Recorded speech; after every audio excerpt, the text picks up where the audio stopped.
자, 그러면 조금 전에 집계된 전국 투표율 살펴보도록 하겠습니다. 자, 12시 기준 전국 지방선거 투표율 19%입니다. 지난해 대선 이 시간대보다는 높지 않은 수준이라고 하는데요. 지난 지방선거 때나 2년 전 총선 때보다는 높은 수치가 되겠습니다. 자, 지금 투표율의 높고 낮음이 선거에서 굉장히 의미가 있는 걸로 알고 있거든요. 지금 현재 수치가 사실은 뭐 집계된 건 아니니까 마지막 수치는 아니지만 지금까지는 어떻게 해석을 할 수 있을까요? 보통 투표율을 놓고 양쪽 진영, 양쪽 정당에서는 다 유리하다고 생각을 합니다. 네. 본인 지지자들이 투표장에 많이 나가서 투표율이 높은 거다라고 본인들 유리하게 해석을 하죠.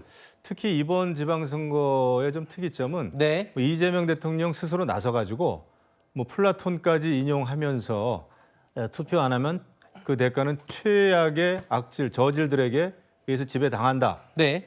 라는 정말 그 보기 드문 그런 그 글을 트위터에 올리고 그랬는데 오늘도 올렸더라고요.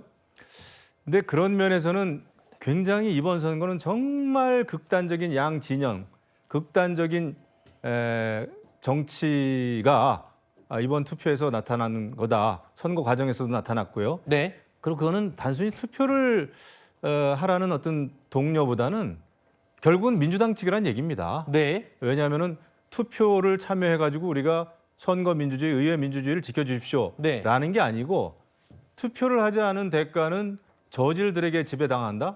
저는 대통령으로서는 국민 통합을 위해서는 그런 얘기는 해서는 안 된다. 네. 근데 이번 선거는 또 전직 대통령들도 대거 참전하지 그랬죠. 않았습니까? 네네. 결국은 이게 극단 정치의 발현이에요. 네. 그래서 좀 이번 선거 과정을 보면서 야, 이거 정말 문제다. 네. 우리 정치 갈 길이 멀구나라는 생각도 좀 하게 됩니다. 네. 일단 지금 이 시간까지의 투표율 뭐 나름대로의 각자 해석이 다르겠습니다만 어떻게 보셨어요? 뭐 일단 사전 투표 같은 경우도 네. 한 3% 정도 높았고 그랬죠. 오늘도 보면은 지난 지방선거에 비해서는 근한 4% 가까이 높아지고 있는 상황이기 때문에 네. 지난 8대 선거보다는 꽤 높아질 것 같다. 네. 근데 이제 8대 선거 때가 50.3%였어요. 그러니까 유권자들 전체에 딱 과반밖에 안 왔기 때문에 민의를 제대로 반영할 수 있는가 없는가라고 하는 근본적인 질문을 할 수밖에 없죠. 지방선거가 투표율이 좀 상대적으로 낮은 편이죠. 근데 이제 7대 같은 경우는 60.2%였어요. 네네. 10% 격차가 나는 상황이기 때문에 아하. 아마도 그 선거의 상황에 따라서 자기가 생각하는 정당이 질 것 같으면 투표에 안 나오거나 자기 정당이 이길 것 같으면 투표에 대거 나오는 일이 벌어졌었는데 네.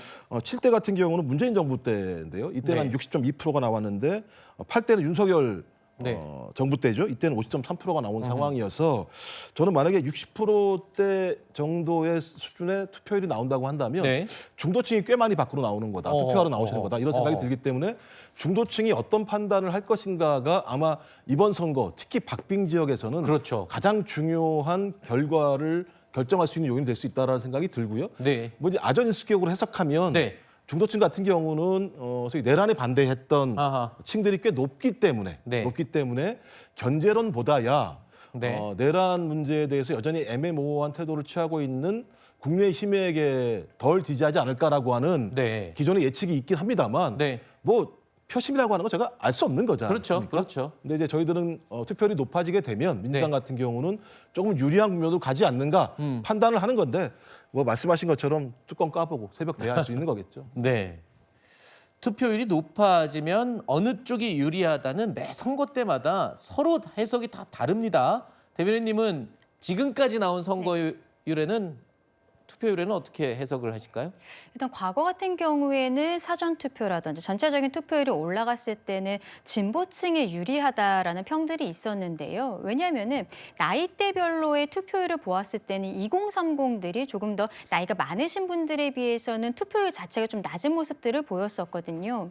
그런데 이제 결국에는 투표율이 올라가면 2030들이 많이 참여를 하는 것이고 과거에는 그것이 진보정당에 유리하다라는 평들이 있었습니다. 그런데 요즘에 나오고 있는 어떤 여론조사라든지 이런 것들을 보았을 때는 젊은 층이 보수화되고 있다라는 평들이 많이 있거든요. 그리고 이번 지방선거 같은 경우에는 조금 아까 교수님 말씀해 주신 것처럼 지난 탄핵 비상계엄에 대한 심판의 성격도 있습니다만 그 이후에 민주당이 보여줬었던 오만한 모습들, 특히 최근에 공소취소 특검법이라든지 삼성전자 파업 사태에 대해서 정부가 원칙 없는 합의를 이끌어냈던 부분들, 그리고 스타벅스 사태라든지 이런 것들이 특히나 2030 공정을 중시하는 세대들에게는 정부와 여당에 대해서 견제해야겠다라는 심리들을 좀 끌어올린 것이 아닌가라는 생각이 드는 부분들이 있습니다. 네. 결국에는 정말로 뚜껑을 열어봐야겠습니다만 지금 저희 국민의 입장에서는 투표율을 반드시 올려야 된다라고 선거 캠페인을 진행하고 있는 상황입니다. 이거 보십시오. 저